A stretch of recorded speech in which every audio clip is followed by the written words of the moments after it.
Good day, everyone, and welcome to the Retro Chat podcast. We are coming to you live from the information superhighway across all of the MOS network. Wherever you can watch video, you can watch us, or you can listen to us on podcast. My name's Andy Evans. Thanks for joining me. May notice that I have no other people. I've got no Lee. I've got no Lawrence. It's the first time in a couple of weeks I've been flying solo. And tonight we have got a cracker of a show because we're going to be talking all about Battlestar Galactica, the original series featuring Lorne Green and Dirk Benedict. But before we do that, let's kick off with some really exciting news. Something that I found out literally about 20 minutes ago today. The Retro Chat podcast is joining the MOS network, has now debuted in the iTunes chart here in the UK at position 86. It's the highest chartable position we've had since we launched in April or May of last year. So thank you to everyone listening on podcasts and for those watching on YouTube and across the MOS network. It's amazing to be doing this show for you and to chart at 86 above Stranger Things podcast, above Only Fools and Horses, above, some of the biggest podcasts out in the TV world is brilliant. And we are so pleased to be doing it. All right, so what are we talking about this week? We've said it's going to be all about Battlestar Galactica, but before we get into that good stuff, let's go through some social media details. If you would like to get in contact with us across social media, you can do. All you need to do is head over to Facebook, Instagram, and watch us on Twitch at Retro Chat Podcast. You can tweet us at the Retro Chat Pod using the hashtag back in time. And you can also watch us on YouTube, which is Retro Chat Podcast UK. And of course, as we said last week, we're now part of the MOS network.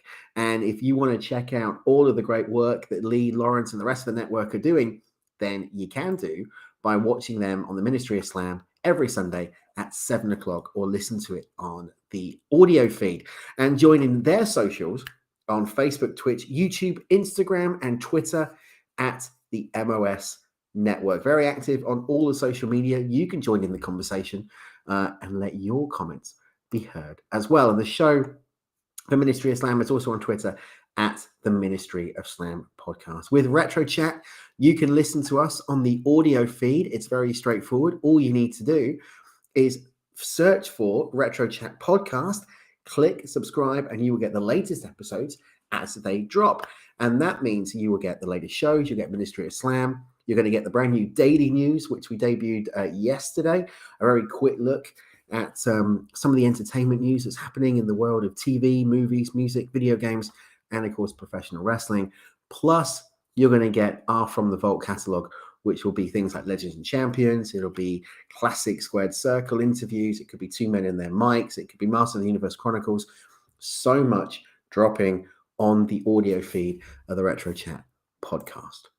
There is also a live interactive chat room. So if you do want to get involved in the conversation, then come and join us on any of those platforms. You can watch us now on YouTube and on Twitch. Just let us know you're there. Put the comment up, completely interactive. We'll read your comments out. They might even display up on screen and let us know what you think of Battlestar Galactica.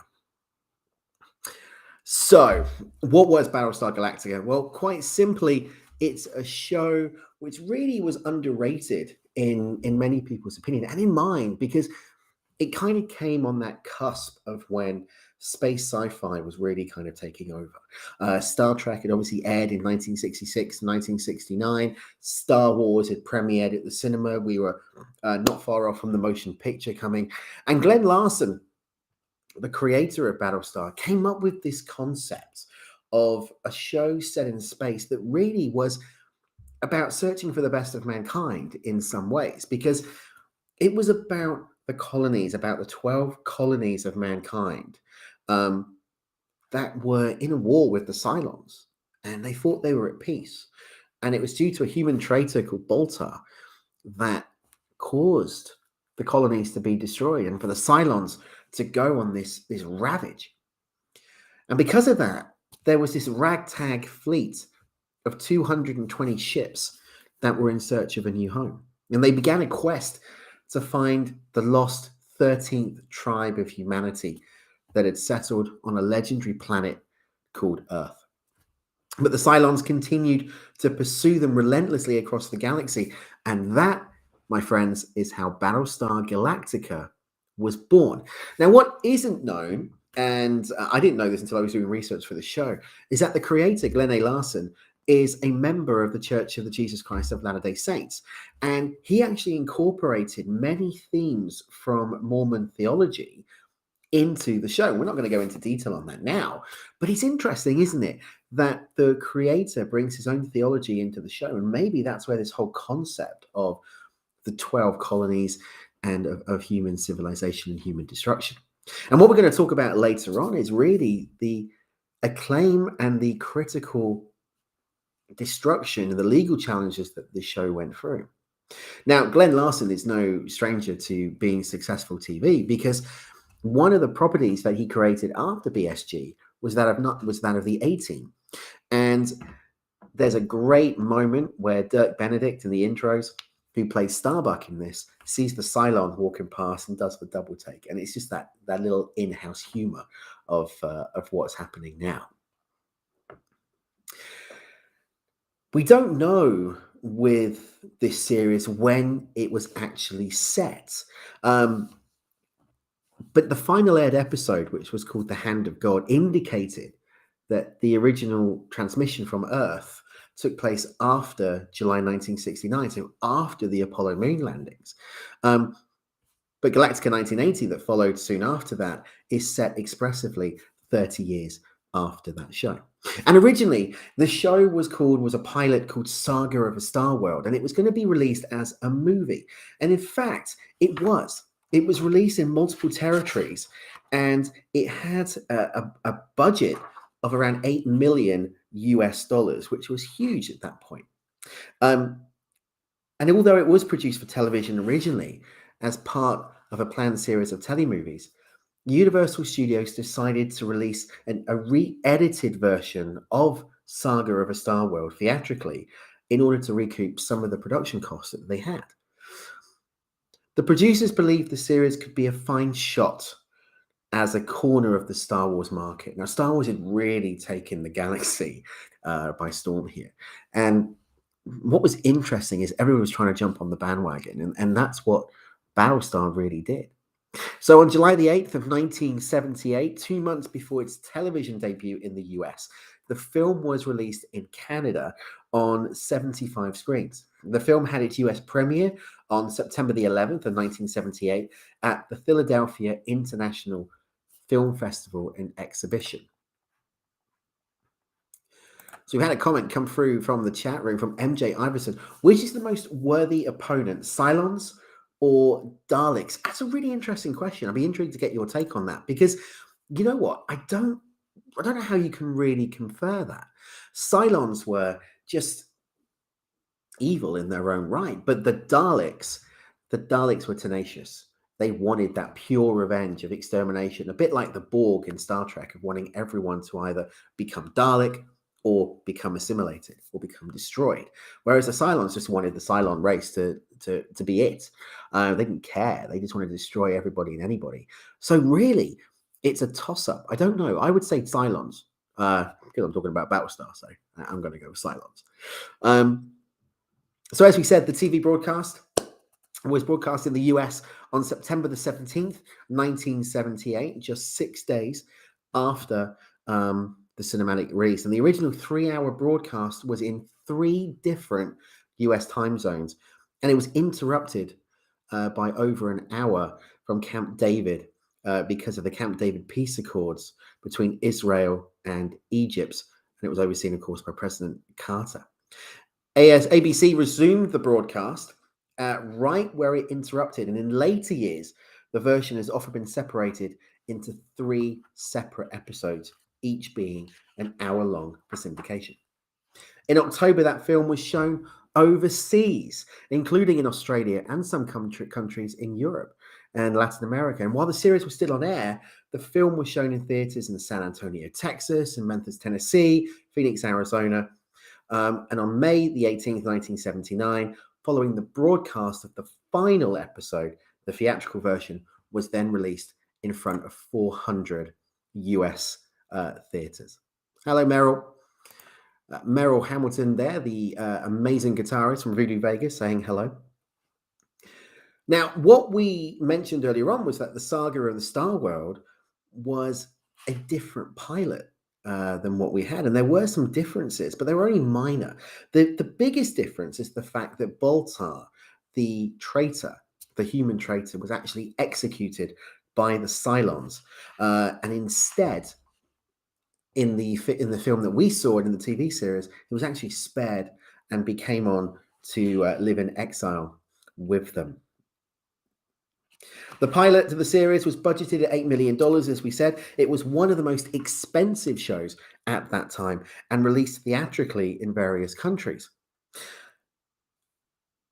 The pilot had originally been announced as the first of 3 made-for-television movies. That was what Battlestar was going to be about. It was just going to be TV movies. It wasn't going to be this episodic weekly TV with a different vision and a different alien and a different battle.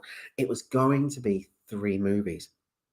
And after broadcast of the second episode, which was called Lost Planet of the Gods, Glenn announced the format change to a weekly series, which actually caught the writers and the producers off guard.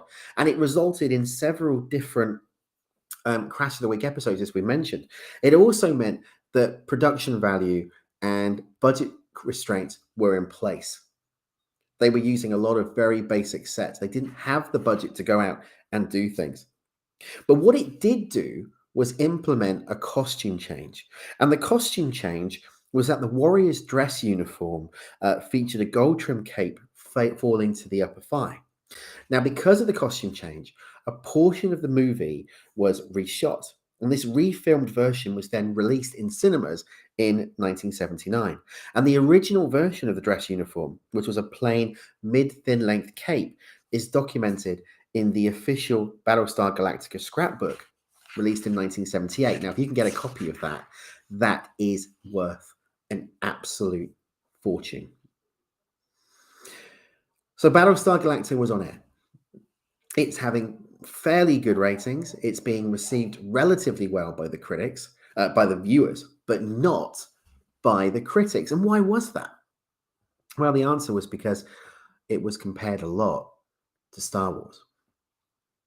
In fact, Isaac Asimov commented saying, Star Wars was fun and I enjoyed it, but Battlestar Galactica was Star Wars all over again. And I really couldn't enjoy it without suffering from amnesia. In 1978, 20th Century Fox sued Universal, who were the producers of Battlestar, for plagiarism, copyright infringement, unfair competition, and what's called the Lanham Act. They claimed it had stolen 34 different ideas from the Star Wars franchise, and Universal then promptly counter-sued them, claiming Star Wars had stolen ideas from their own 1972 film called Silent Running. This was notably what they called the robot drones, which was similar to the Stormtroopers, and the Buck Rogers serials of the 1930s. 20th Century Fox's copyright claims were initially dismissed by the trial court in 1980, and then the US Court of Appeals for the Ninth Circuit remanded the case for trial in 1983. It was later resolved without going to trial. George Lucas, the director of Star Wars, threatened legal action against Apogee Inc., who were the visual effects studio that was created by a man called John Dykstra, and several other artists from Lucas's Industrial Light and Magic. He claimed that the work that the graphic studio had done on Galactica was being done with equipment that he had left behind for a project that would be in direct competition against Star Wars. Eventually, Apogee agreed to surrender the equipment to ILM, and several members of Dykstra's team returned to the company. Afterwards, Universal's newly formed visual effects division, Universal Heartland, took over the show's visual effects for the remainder of its run.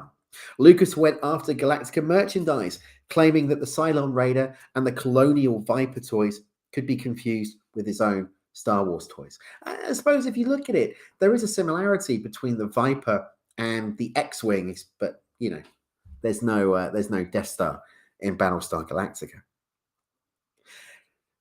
His major bugbear about the toys, however, was the fact that the Galactica toys featured plastic pellets that could be fired, which would then simulate lasers, and that these constituted a choking hazard for children. And Lucas, in his overwhelming appeal for kids, didn't want to be blamed for any such accidents, despite none of the Star Wars toys offered by Kenner having anything similar. Unfortunately, on Christmas Day of 1978, an accident did occur, and a 4-year-old child accidentally shot one of the pellets from a Cylon raider into his mouth, where it got lodged in his larynx and it caused his brain to be deprived of oxygen. He sadly passed away on New Year's Eve of 1978. The following year, Mattel immediately recalled the Galactica toys, but the parents sued Mattel. Then there was a second incident involving a Colonial Viper toy, which ended in emergency surgery to remove an inhaled pellet from a young boy's lungs. The second incident, thank God, wasn't fatal, but Mattel subsequently redesigned all of its toys so that pellets could no longer leave the toy when fired. Controversy right from the outset, right? How do you survive that? Because back in the 70s, back in the 80s, especially on a property like Battlestar Galactica or Star Trek or He-Man or Star Wars or Thundercats, a lot of this inlay, a lot of this profit would come from the corresponding merchandise that would go with the property. And that's what Star Wars really made its money on, not just the box office, but on the merchandise and the collectibles that it would create. Star Trek to this day are still making money on new toys, new action figures. Our very own Lee and Lawrence are huge collectors of Hasbro wrestling figures. In fact, check out the Discord if you want to follow Lee's project on renovating a classic Hasbro wrestling ring into a modern day. But that's the appeal. You want to play out those battles, don't you? You want to join in with the activities. You want to have those little fantasy battles between the Cylons versus Stormtroopers, or the Cylons versus the Klingons, or even, as we heard earlier on, Cylons versus the Daleks. That was part of the fun. And to lose that, or to have a property besmirched by, such a sad tragedy as what happened, it takes a lot for a manufacturer to give it another guarantee, or for the public to give it trust, or even for the studio to back it 100%. And that's what we had. Because initially, Battlestar Galactica was a huge rating success. In fact, it was so good that CBS countered programming by moving its Sunday block an hour earlier. And that meant it was just competing with Galactica in the 8 o'clock time slot. From October 78 to March of 1979, All in the Family averaged more than 40% of the 8 p.m. audience against Galactica's 28. Had a steal from the Discord chat room. I remember having plastic models of the spacecraft, hanging them from my ceiling with fishing line. Man, that would have been fantastic, right? I wasn't around in 1978. I wasn't born until about 3 years after. So I didn't get any of these, but I did do it with Star Wars toys when Empire Strikes Back came out, and Return of the Jedi, and then, some of the He-Man merchandise that came out, massively on the wall. Things started to go down, to really go downhill. And in mid-April of 1979, ABC executives cancelled Battlestar Galactica. And they cancelled it because they said the decision to bump the expensive Galactica was actually not surprising. The series had been broadcast irregularly in recent weeks. It was attracting slightly over a quarter of the audience that it had had in its original Sunday night time slot. Larson claimed that it was a failed attempt by ABC to reposition its number one program, the classic Mork and Mindy, into a more lucrative time slot. The cancellation led to viewer outrage, and there were protests outside of ABC studios, and it even contributed to the suicide of a man called Edward Seidel, who was a 15-year-old boy in St. Paul, Minnesota, who was obsessed with the program. For the year that it was on air, for the 24 episodes that it existed, Battlestar ranked 34th out of 114 shows airing that season. It averaged a 19.6 rating and a 30 share. Now, that's nothing to be laughed at. That's solid numbers. If you compare that to what's happening with WWE Raw at the moment, it's actually higher than what Raw is getting on USA Network. But ABC didn't see it. Battlestar was expensive. It didn't have the resources to put into it. What was the long-term plan for Battlestar?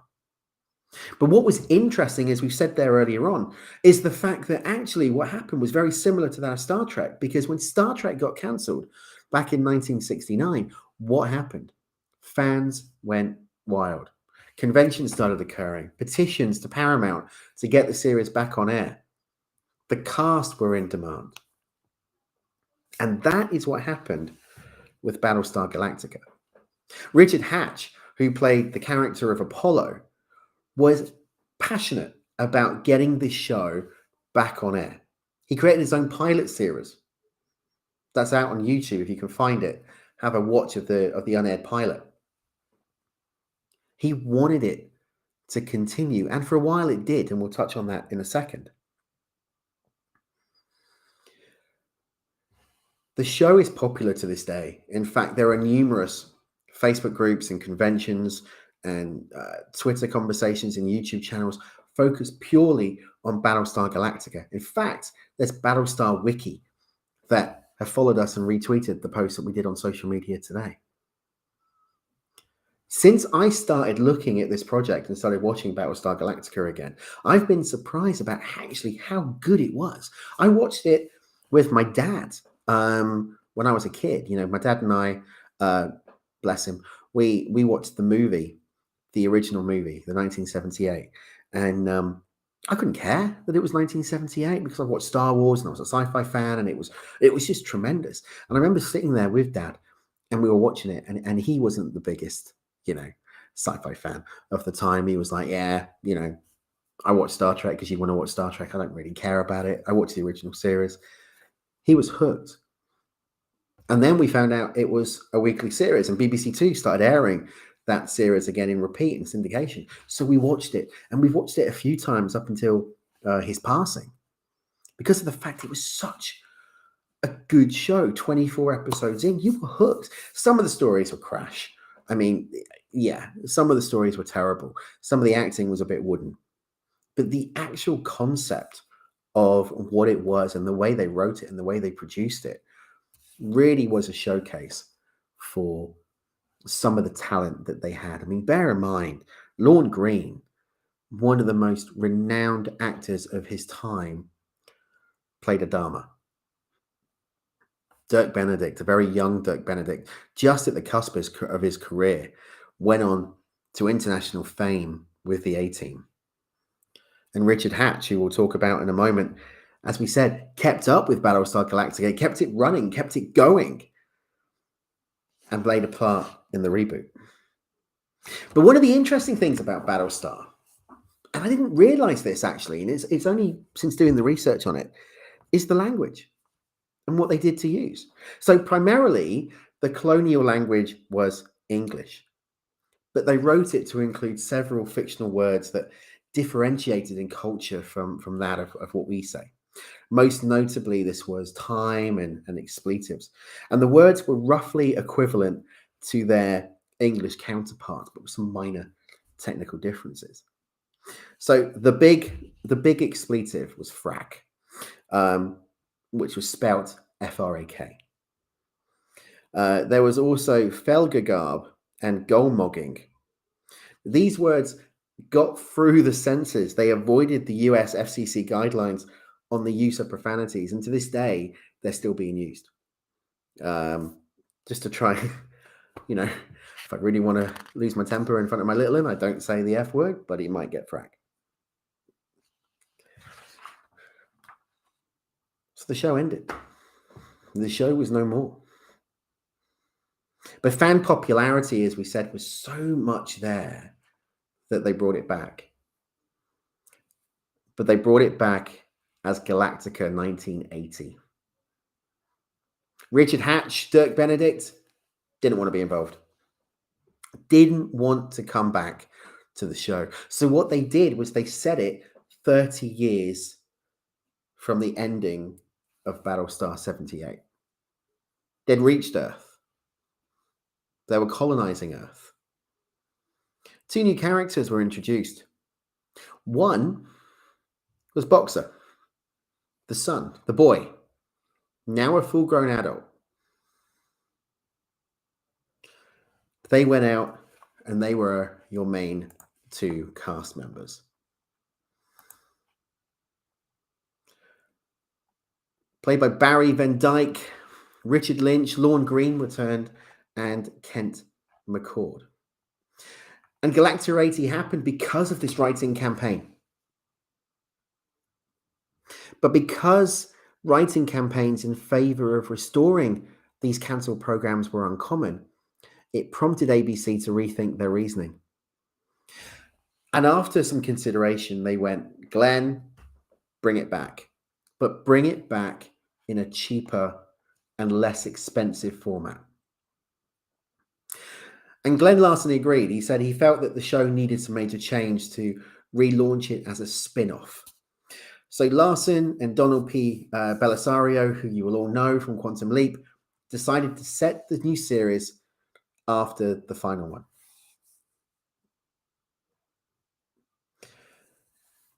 The major characters to appear from the original series would have been Commander Adama, Colonel Boomer, who would replacing Ty, Apollo, Starbuck, and Count Baltar. Baltar was to have made atonement for betraying the colonies of the Cylons and was now the president of the Council of 12. But as we said, they didn't want to come back. So they didn't.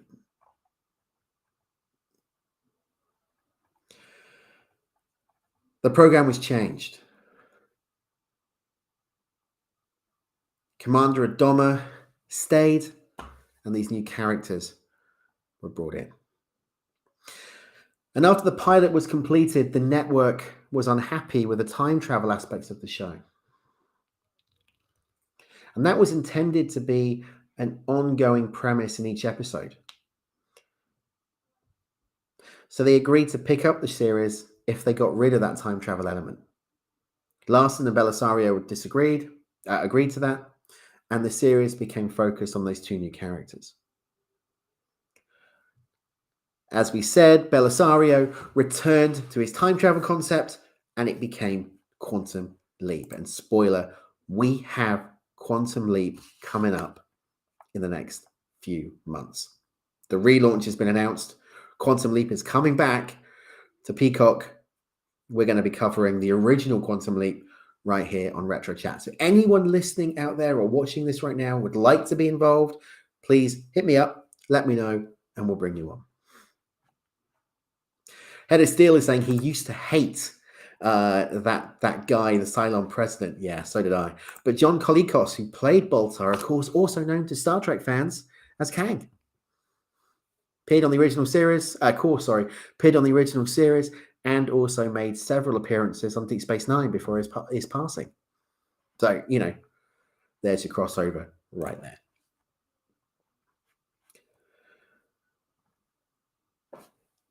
The final episode of Galactica 80 was a tie-up. And it tied it up in a very unique way. Because what it did was it brought back the character of Starbuck. Dirk Benedict agreed to come back for a one-shot. They knew this was the end. The producers knew, the actors knew, the cast knew, the production team knew, the network knew. And Glenn Larson basically went, to hell with it. We're not doing a Galactica 80 story. We are going to do a story that I want to do. And he took it right back to the original series. It was set aboard the Galactica. It involved Starbuck and Boomer coming back from a Cylon attack, Starbuck getting shot down onto a planet. And I'm not going to go into detail on it. And the reason why is we're going to do an episode review of The Return of Starbuck very shortly here on Retro Chat, because it is such a beautiful episode. Touches on a lot of different factors. As an HR professional, sorry, as an HR professional, it touches a lot of skin, a lot of bones with me, and a lot of nerves. So we'll be covering that in more detail. But if you haven't seen it, check out episode 10 of Galactica 80, The Return of Starbuck, because you will not be disappointed. It has gone on record as being one, if not the best episode of Galactica. It was cancelled because the program was poorly received.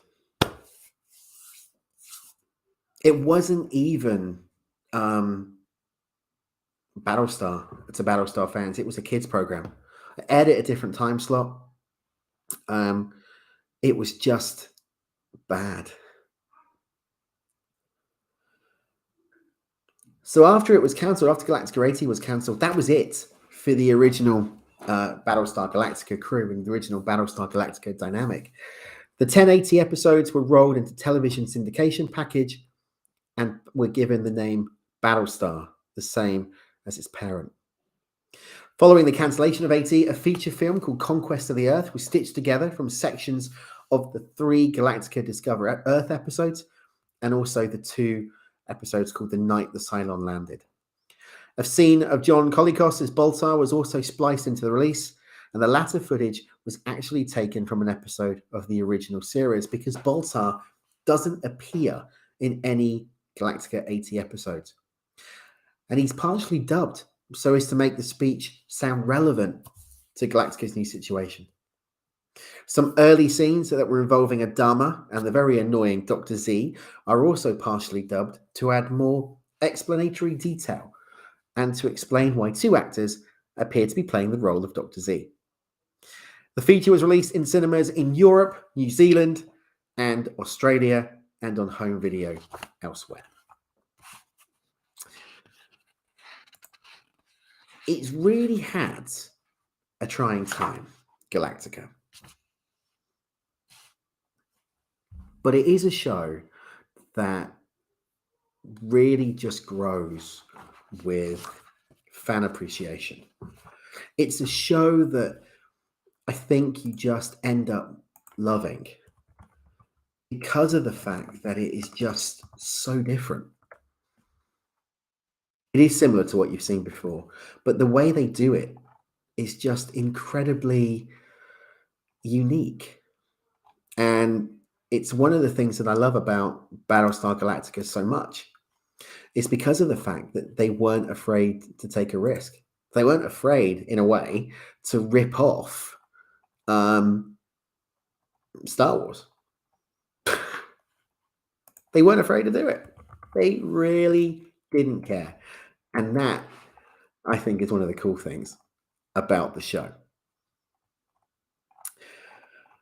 But what did you think of Battlestar Galactica? What did you think of Galactica 1980? And you notice that we didn't touch at all on the rebrand, on the 2003 rebrand. And there was a reason. There's a simple reason for that. We're going to do it. We're going to do it separately. That deserves its own show. Battlestar Galactica deserves to have a show of its own. And I talked last week on the show about some of the animatronics that they did. And it's true that the character of the bear, the robotic bear that they had, was a monkey. Yeah. I thought I better check that just in case I got it wrong. But no, it was actually a monkey. And it was a cost-cutting measure. Now, why they didn't just, use somebody in a thing, I don't know. But, that's what they did. It was a cost-cutting measure.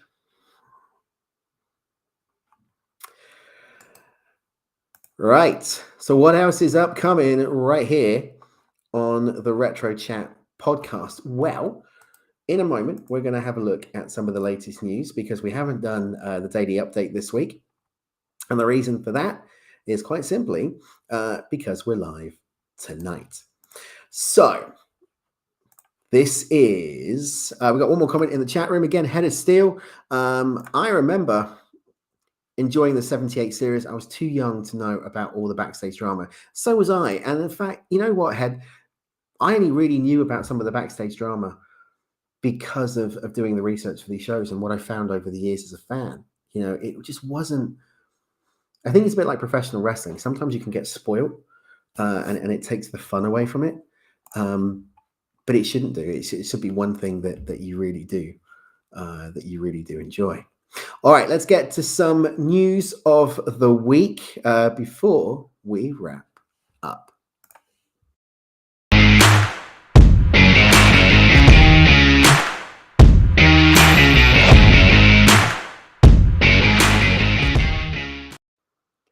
All right, let's kick it off with some wrestling news. And we're actually going to be talking about Ring of Honor. Now, Ring of Honor announced at the end of last year that they're going to go on hiatus until April. Well, today they made an announcement, and the announcement was this. To coincide with ROH's 20th anniversary, the company is proud to announce the establishment of the ROH Hall of Fame. Since its inception, ROH has created excellence in professional wrestling by giving the best wrestlers on the planet a platform to showcase their talent. New ROH will honor the outstanding athletes who have contributed greatly to making it one of the most influential pro wrestling promotions in the industry. The first inductee into the inaugural ROH Hall of Fame will be revealed on Monday. Subsequent inductees will be announced on the 7th, the 14th, and the 21st of February. Also, each episode of ROH Wrestling in February will be devoted to a Hall of Fame inductee, and there will be weekly YouTube specials on the inductees. Now, that's got me thinking, guys, about who would be going in. Now, I'm sure Lee and Lawrence will have their own take on that, and they'll talk about that this Sunday on Ministry of Slam. But you've got to think the class of 2022 are going to include the likes of Samoa Joe. Is that to tie in a return for Samoa Joe to ROH when they come back to doing shows in April? CM Punk has got to be a shout. Brian Danielson's got to be a shout. Adam Cole. Homicide. A lot of the guys who are not WWE. You're not going to see Kevin Steen going into the ROH Hall of Fame anytime soon. You're not going to see Sami Zayn going into it. But a lot of the AEW guys and some of the Impact ROH alumni, I think you've got a cracking chance of getting them in. Original Charlie Brown voice actor Pete Robbins has died at the age of 65. He played characters in numerous Peanut specials. Robbins first voiced Charlie Brown in 1965's Charlie Brown Christmas, and he reprised the role for Charlie Brown All-Stars, It's the Great Pumpkin, Charlie Brown, You're in Love, Charlie Brown, He's Your Dog, Charlie Brown, and It Was a Short Summer. He returned for later specials such as 1985's It's Your 20th Anniversary and the 1990's You Don't Look 40. Robbins formally retired from acting in 1972 and in more recent years ran into legal trouble, having been arrested multiple times since 2013. In 2015, he was sentenced to 4 years in prison, but was transferred to a psychiatric hospital due to bipolar disorder and schizophrenia. He was released on parole in 2019. He once made a comment saying, I would recommend to anybody that has bipolar to take it seriously because your life can turn around in the span of a month like it did to me. I came out of prison and I'm a better person for it. I'm much more humble and grateful and thankful that I lived through the experience.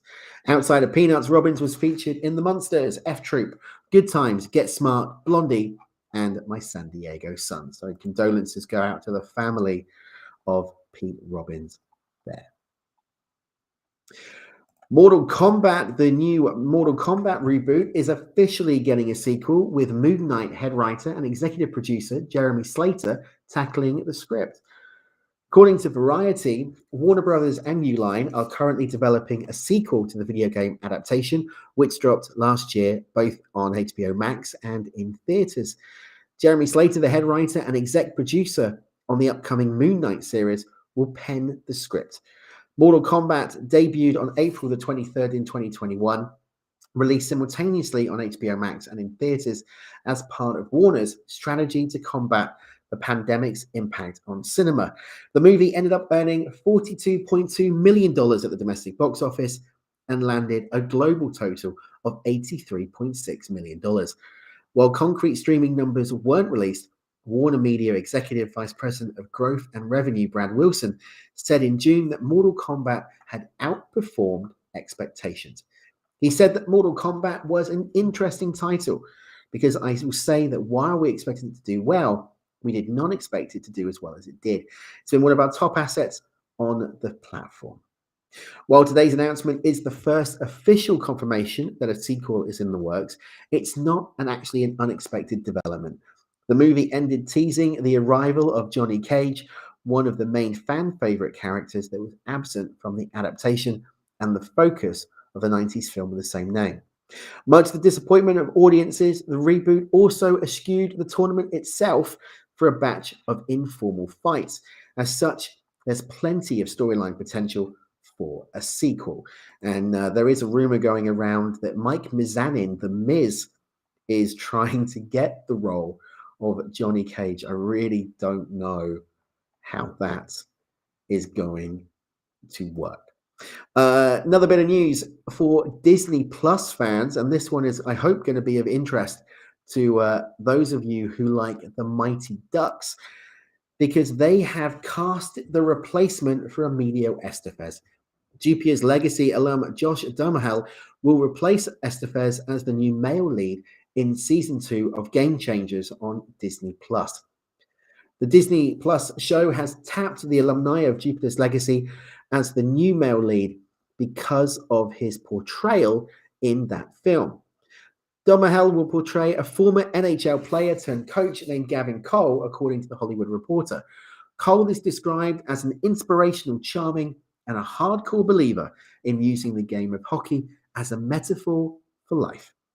The new season will see Cole running an intense summer hockey institute attended by what is now the new Mighty Ducks.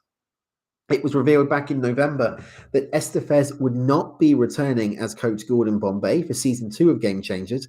And while it was initially reported that the actor refused to comply with the vaccine requirement of production, Estevez later released a statement claiming it was in fact a contract dispute as the real reason for his departure.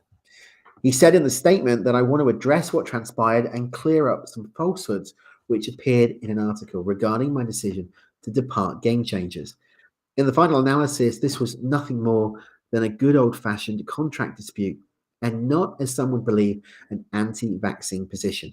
While I can't speak for anyone else in regard to this polarizing, sensitive issue, I have my own lived experience.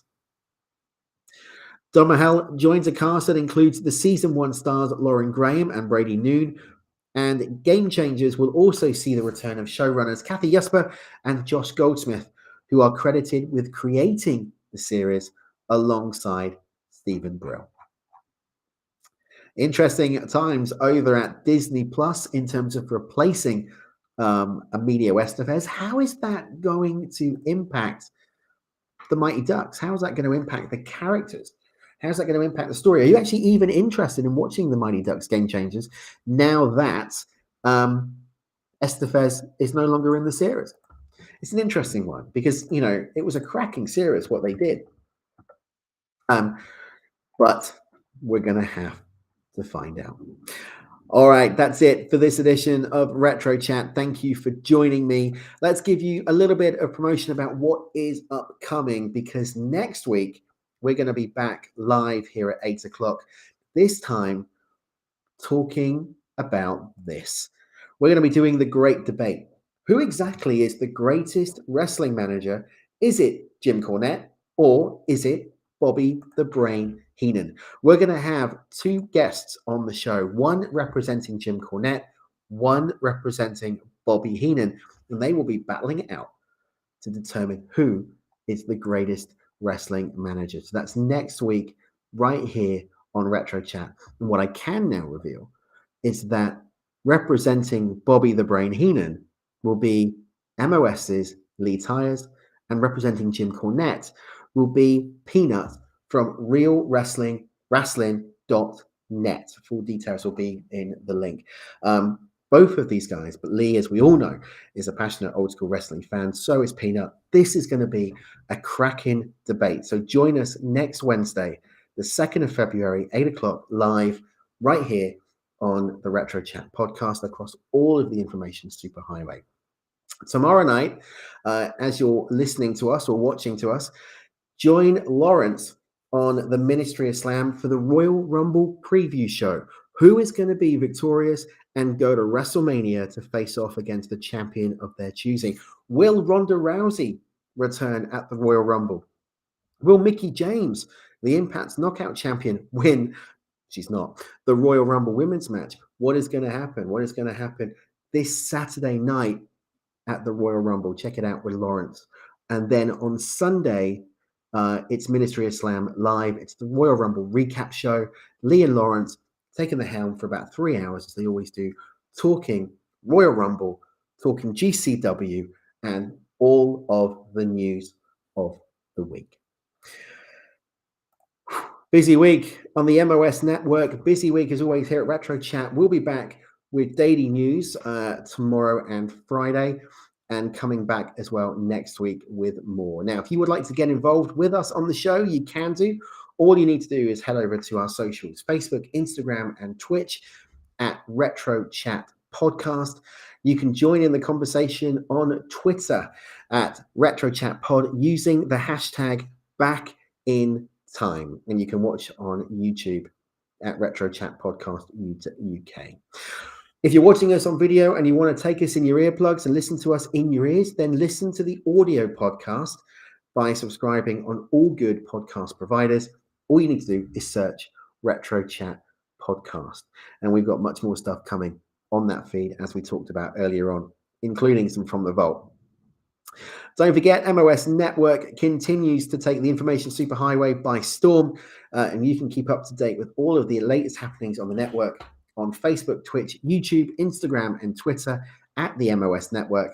And you can follow Ministry of Slam themselves on Twitter at the Ministry of Slam. Congratulations to the guys. It's 1 year since the show came back, and what a run they've had so far. You can listen to the MOS podcast on a Monday on all good podcast providers, and you can listen to it right here on the Retro Chat theme podcast feed, as well as checking out MOS Classics, which goes back 13 years when we were all bonny young little lads talking professional wrestling in the good old days of when wrestling was good. Well, ish, I suppose. Don't really know. We got much more coming up on Retro Chat. We got Only Fools and Horses in the next couple of weeks. We're going to be talking In Your House, the Final Four. We're going to be talking some Voyager, some Star Trek Voyager, some A-Team episodes. We are also going to be celebrating 40 episodes of Retro Chat by focusing on one of the greatest Netflix series ever, a spin-off of a legacy movie trilogy. That's Cobra Kai. We're going to be focusing on talking about Cobra Kai, why it's good, how it's continued the legacy of the Karate Kid, and what is next for the characters of Johnny and Daniel LaRusso. But until then, that's it for me. I will see you all very soon. Until then, take care. Join us on the MOS Network. Thanks for listening. Thanks for subscribing to us. And we will see you all very soon. But until then, good night.